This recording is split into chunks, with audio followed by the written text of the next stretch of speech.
السلام علیکم، welcome to my YouTube channel novels addiction. اب تم رو کر ہمیں پریشان کر رہی ہو ماہی۔ پتہ نہیں اس لڑکے کو اتنا رونا کیوں آتا تھا۔ ابتسام نے سر پکڑ لیا۔ میری وجہ سے سب۔ خدا کے لیے ماہی، خدا کے لیے۔ اس نے باقاعدہ دونوں ہاتھ جوڑے۔ اس کی ضمانت کچھ دنوں کے لیے ہوئی تھی، اسے اب واپس جانا تھا، مگر یہ لڑکی تو سب بھولے رو رہی تھی۔ اسحاق خان کمرے میں بند تھے، جبکہ ماں دونوں بچوں پر نہ جانے کیا کیا پڑھ کر پھونک رہی تھی۔ ان کے جرگے میں جاتے وقت دل کافی خوف زدہ تھا، یہ سوچ سوچ کر کہ اگر مہیرہ کو ونی میں مانگ لیا تو مگر اب وہ مطمئن تھی۔ مگر ابتسام کا دکھ دل چیر رہا تھا، مگر اگر مہیرہ کو کچھ ہوتا تو وہ شاید سہ نہیں پاتی۔ ابتسام کے لیے انہیں یقین تھا کہ وہ لڑکا تھا، حالات سے لڑ سکتا تھا، مگر مہیرہ تو بیٹی تھی، وہ بیٹی جسے نازوں سے پالا پوسا۔ ابتسام نے اسے ہتھیلی کا چھالا بنائے رکھا۔ اس کے باپ کو بیٹی بھی عزیز تھی، اور کتنی عزیز تھی یہ آج پتہ چل گیا تھا، مگر بس خوف زدہ تھا، بیٹی سے نہیں، بیٹی کے نصیب سے۔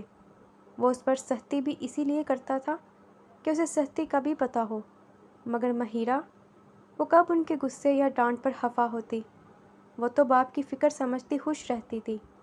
جب ونی میں اس کو مانگا گیا تو ایک پل کو اسے لگا اس کا سارا ڈر سامنے تھا، بیٹی کا نصیب اسے نگل جانے کو کھڑا تھا۔ ایک پل کو وہ گھبرا گیا، یوں لگا کہ بس اب بچا نہیں سکے گا اسے، مگر پھر سامنے کھڑا ہو گیا۔ ایک کوشش کی، کر تو وہ یہ بھی سکتا تھا کہ اسے بیٹی کا نصیب سمجھ کر پیچھے ہو جاتا اور ساری زندگی غم مناتا کہ نصیب کی مار تھی، مگر اب مہیرہ کو بچا کر اسے احساس ہوا کہ برے نصیبوں سے اچھے ماں باپ بیٹیوں کو بچا سکتے تھے، اور اس نے بچا لیا۔ مگر ابتسام، اس کا دکھ تھا، مگر امید بھی تو تھی۔ بس اسی امید کے یقین پر اب ایک بار پھر لڑنا تھا، اولاد کے لیے، بیٹے کے لیے۔ مگر اب آپ کو پھر پولیس لے جائے گی، ہمارا کیا ہوگا؟ وہ بے حد اداس تھی۔ ابتسام کے بغیر اسے کہاں رہنا آتا تھا، وہ اس کا سایہ تھا۔ مہیرہ، ابتسام نے اس کے ہاتھ پکڑے، میں وہاں ٹھیک رہوں گا اگر یہاں تم لوگ ٹھیک رہے تو۔ بابا بہت پریشان ہیں اور ماں بہت اداس، ایسے میں اگر تم ان کو سہارا نہیں دو گی، اس کی ہمت نہیں بنو گی تو کون بنے گا؟ تمہیں میں نے اتنا لاڈ پیار، ہمت اس لیے تو نہیں دی تھی کہ تم ضرورت کے وقت خوف زدہ ہو جاؤ یار۔ تم سب کر سکتی ہو، تمہیں کرنا ہوگا، پلیز۔ وہ اسے سمجھا رہا تھا۔ ماں باہر جا چکی تھی، وہ دونوں اکیلے تھے۔ مہیرہ نے ایک بار پھر آنسوؤں کو صاف کیا۔ وہ تو آپ کے ساتھ میں بہت بہادر بننے کی کوشش کرتی تھی، اب مجھے ڈر لگ رہا ہے۔ اس نے معصومیت سے جیسے جرم کا اعتراف کیا تھا۔ نہیں، تم ویسے بھی بہادر ہو۔ بابا کے ساتھ رہنا، ماں کو میری کمی محسوس نہ ہونے دینا۔ مجھے یقین ہے کہ میں جلد باہر آ جاؤں گا، پھر اس ہاضم کو بھی دیکھ لیں گے۔ آخری بات اس نے قدرے اسپاٹ لہجے میں کی تھی۔ مہیرہ اب کچھ نہیں بولی، وہ بس خوف زدہ تھی، شدید خوف زدہ۔ کچھ ہاضم کی دھمکی نے ڈرا دیا تھا، کچھ ابتسام کے جانے نے۔ اس کے اندر ڈر یوں بھر گیا تھا جیسے بند کمرے میں دھواں، وہ ڈر نے اسے خاموش کرا دیا تھا۔ کوئی 10واں سگار اس نے سلگاتے لبوں کے درمیان رکھا اور کرسی کی پشت سے ٹیک لگاتے اب سگار پیتے کرسی پر آگے پیچھے جھول رہا تھا۔ بکھرے بال اور سنجیدہ چہرہ، عجیب حالت ہو رہی تھی۔ صبح جب سے مہیرہ کو دیکھا اور جس حال میں دیکھا، چین قرار سب لوٹ گیا تھا۔ وہ اس کے حواسوں پر یوں سوار ہوئی کہ پھر کچھ یاد رہنے کے قابل نہیں رہا۔ کچھ دنوں سے وہ بس خود کو دلاسے دے رہا تھا، ہاں وہ بے انتہا خوبصورت تھی، کوئی بھی اسے دیکھتا تو بس دیکھتا رہ جاتا۔ اس کے چہرے کی معصومیت، آنکھوں کی شرارت اور وہ ہونٹ، وہ پھولوں سے سجی لڑکی بس اسے پسند آئی تھی۔ اس نے خود کو بہت بہلایا، مگر آج جب اس کا نام ہاضم کے ساتھ لیا گیا تو دل کیوں دھڑکنے سے انکاری ہوا تھا، کیوں بےقراری رگوں پہ میں سرایت کر گئی تھی۔ آج تو وہ بچ گئی، مگر یہ سوچ اسے کیوں ہلکان کر رہی تھی کہ وہ کسی کی بھی ہو سکتی تھی۔ حازم کیوں اتنا بے حس ہو رہا تھا؟ وہ اس پر کیوں الزام لگا رہی تھی؟ یا پھر سچ؟ مگر کیا وہ حازم کو نہیں جانتی تھی؟ وہ تو یوں رسوا کرتا کہ پھر کوئی جینے کے قابل نہ رہتا۔ دشمنوں میں اس سے زیادہ دشمنی کون کر سکتا تھا؟ وہ کیوں خود کو مشکلوں میں ڈال رہی تھی؟ پھر خوف زدہ کیوں تھی؟ وہ بھی اس قدر۔ پہلی ملاقاتوں میں تو وہ کافی نہ ڈر لگی تھی، پھر اس قدر خوف۔ سامر ایک دم کھڑا ہوا، سگار ایشٹرے میں مسلا اور گہرا سانس لیا تھا۔ اسے حازم سے بات کرنی چاہیے۔ معاملہ کیا تھا وہ جاننا چاہتا تھا۔ جبھی حلیے کی پرواہ کیے بنا بس گاڑی کی چابیاں اٹھاتا باہر نکل گیا تھا۔ ڈیرے سے باہر آ کر اس کی بلیک جیپ رکی اور وہ عجلت میں اندر داخل ہوا۔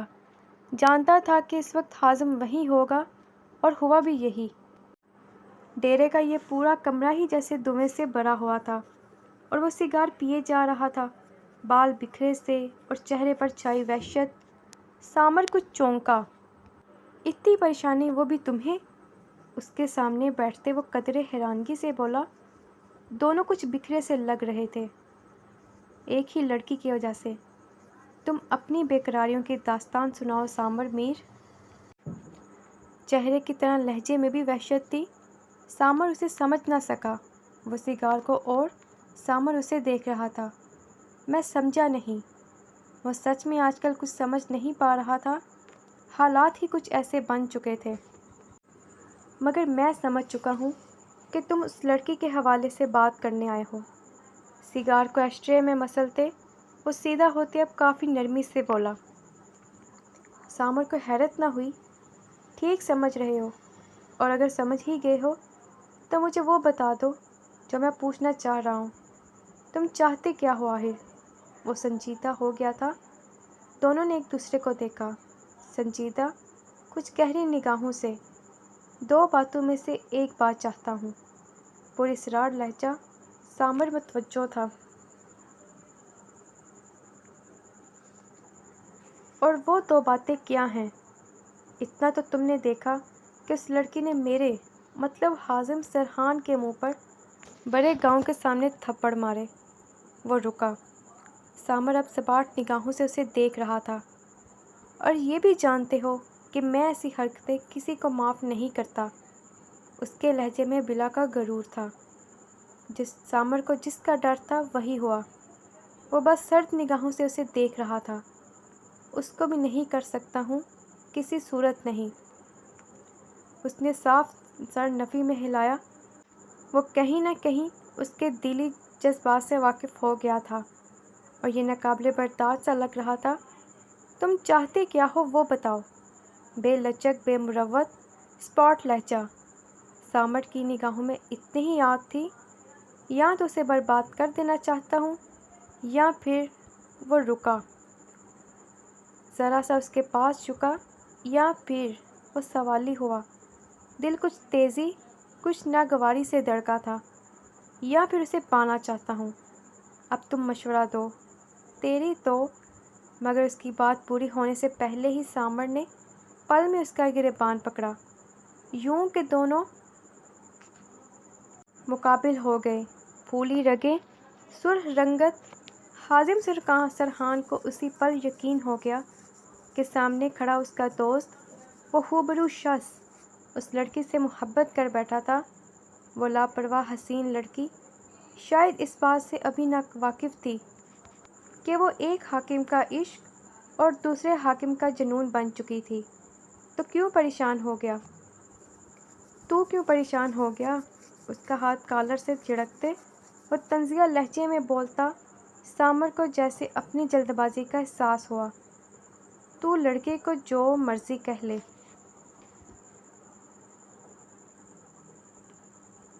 لڑکی کو بھی؟ وہ عجیب ضدی لہجے میں بولا۔ وہ ضد بن چکی تھی اس کی۔ معاف کر دے اسے۔ سامر نے پھر سے کہا۔ وہ نہ تو دوست کو کھونا چاہتا تھا نہ ہی اس لڑکی کو تکلیف میں دیکھنا چاہتا تھا۔ تیری کیا لگتی ہے؟ گہری تمسخر اڑاتی نگاہیں، وحشت زدہ نگاہیں۔ سامر چپ رہا، اسے دیکھتا رہا، اس کے سوال کا جواب سوچتا رہا، مگر کچھ بھی تو نہیں بول پایا۔ جواب ہوتا تو دیتا، اس کے لیے لڑ سکتا تھا، مگر کس حیثیت سے؟ وہ تو کوئی نہیں تھا، کچھ نہیں تھا، بس خاموش ہو گیا۔ بچانا چاہتا ہے؟ حازم اس کے کندھے پر ہاتھ رکھتے قدرے کان کے پاس جھکا۔ تو بچا لے، عجیب پراسرار لہجے میں کہتے وہ باہر نکلتا چلا گیا۔ سامر کو اب بھی بہت سے سوالوں کے جواب نہیں ملے۔ ملا تو بس ایک ہی سوال کا جواب کہ وہ ہار بیٹھا تھا دل اپنا اس دلکش لڑکی پر۔ مزید کچھ دن گزرے اور آج ارتسام کو دوبارہ تھانے جانا تھا، مگر آج وہ شور و گل نہیں تھا، مگر دکھ و تکلیف کی شدت ہنوز وہی تھی۔ ان دنوں میں ارتسام نے اسے بہت سمجھایا، وہ کچھ سمجھی یا نہیں یہ تو معلوم نہیں تھا، مگر اب رونا بند ہو چکا تھا۔ تم جلد باہر ہو گئے ارتسام، ہم کچھ کر لیں گے، اسحاق خان نے قدرے تھکے ہوئے لہجے میں کہا۔ لاڈلا بیٹا تھا، دکھ کیسے نہ ہوتا؟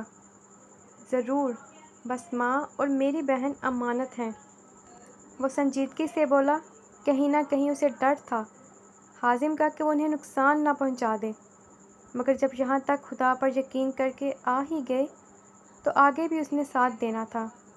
سب سے مل کر وہ پولیس کی جیپ میں بیٹھ کر ایک بار پھر چلا گیا تھا۔ سب رنجیدہ تھے، مگر سنبھل بھی چکے تھے۔ مہیرہ واپس کمرے میں آ گئی اور جی بھر کر روئی تھی۔ جب سے کبیر کو سب بات پتہ چلی، وہ جیسے شل سا رہا۔ کافی لوگوں میں پھیلا ہوا تھا کہ رملہ کا قتل حازم نے کیا تھا۔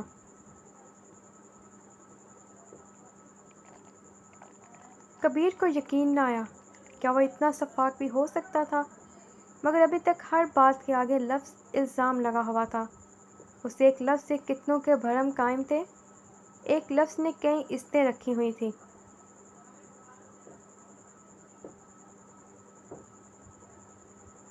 مگر یہ بات پھر اسے پریشان کرتی رہی کہ خودکشی کی خبر یا الزام کس نے لگایا، مگر جلد وہ اس بات کی تہ تک بھی پہنچ چکا تھا۔ سب کیا دھرا اس کل کی آئی لڑکی کا تھا۔ شکیلہ بی نے اسے ڈر کر سب بتا دیا۔ کبیر تب سے جلے پیر کی بلی بنے کمرے میں گھوم رہا تھا، آنکھیں سرخ سی ہو رہی تھیں، شاید اس نے پھر شراب پی تھی۔ اب تو شراب پانی کی طرح حیثیت قائم کر گئی تھی، جیسے لوگ پانی پیتے وہ شراب پینے لگا۔ البتہ رملہ کے بعد پھر کسی لڑکی کے ساتھ نہ رہ سکا۔ اس کا دم گھٹتا تھا، مگر اب کیا فائدہ، جانے والی تو جا چکی تھی۔ اگر یہ قتل ہوا تو جو اس میں شامل ہوا اسے میں معاف نہیں کروں گا، پھر چاہے کوئی بھی ہو۔ شدت پسندی سے سوچتے اس نے شراب سے بھرا گلاس ٹیبل سے نیچے دھکیلا اور کمرے سے باہر نکل گیا۔ اس لڑکی کو تو وہ نہیں چھوڑنے کا ارادہ رکھتا تھا جو نہ جانے کس سے ملی ہوئی تھی۔